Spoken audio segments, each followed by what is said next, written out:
Earlier this week, in our focus on the BC Cancer Agency, we told you how the financial legacies of BC's Terry Fox and Nobel laureate Michael Smith have helped make the agency an international leader in research.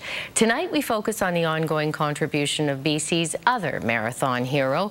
It was nearly a quarter of a century ago that Rick Hansen completed his Man in Motion World Tour. Since then, he has hardly rested one moment in his drive to find a cure for spinal cord injuries. What we are looking at here is the influence of cerebral spinal fluid. It's a place where medical science and engineers are partners. What we're working on is a helmet to prevent injuries and head-first impacts. Where an experimental helmet is being tested to help prevent spinal cord injury. And in doing this, we guide the head parallel to the impact surface. The helmet could reduce injury in a motorcycle head-on crash and with players in contact sports like hockey and football. I went into spinal cord injury a lot because I was interested in what had happened with hockey players with these types of injuries.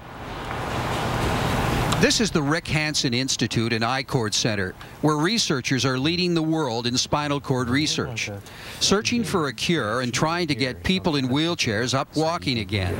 You can see how much damage there was in the... They are hoping to one day use stem cells to regenerate the injured spine. One initiative might include using the patient's own skin.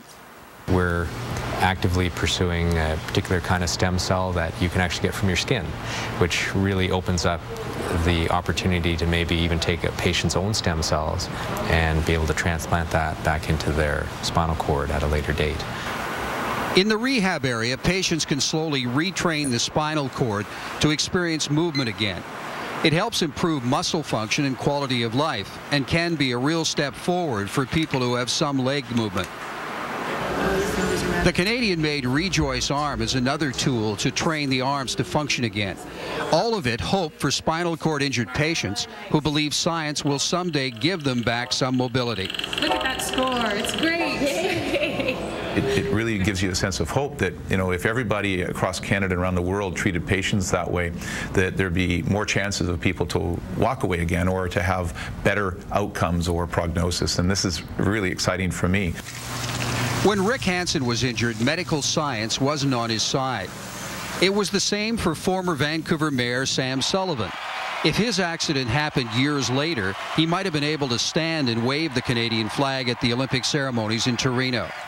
When former Premier Mike Harcourt fell off his deck, injuring his spine 2 decades later, medical research and science had made a quantum leap, and he was able to learn to walk and golf again. Okay. When I was injured all those years ago, you know, it was a 30% chance of any kind of recovery, and today there's a 70% chance of kinds of recovery, incomplete injuries, and some people like Mike Harcourt actually walking away. Terry Fox and Rick Hansen were buddies, 2 local boys who together have raised over $800 million for cancer and spinal cord research. Cancer caught up with Terry and he couldn't finish his run. But his legacy and friendship inspired Rick to take his own journey around the world in his wheelchair to better the lives of spinal injured people everywhere. We were both inspired by what it means to be Canadian and living here in Vancouver. You know, what more can you do except go for it?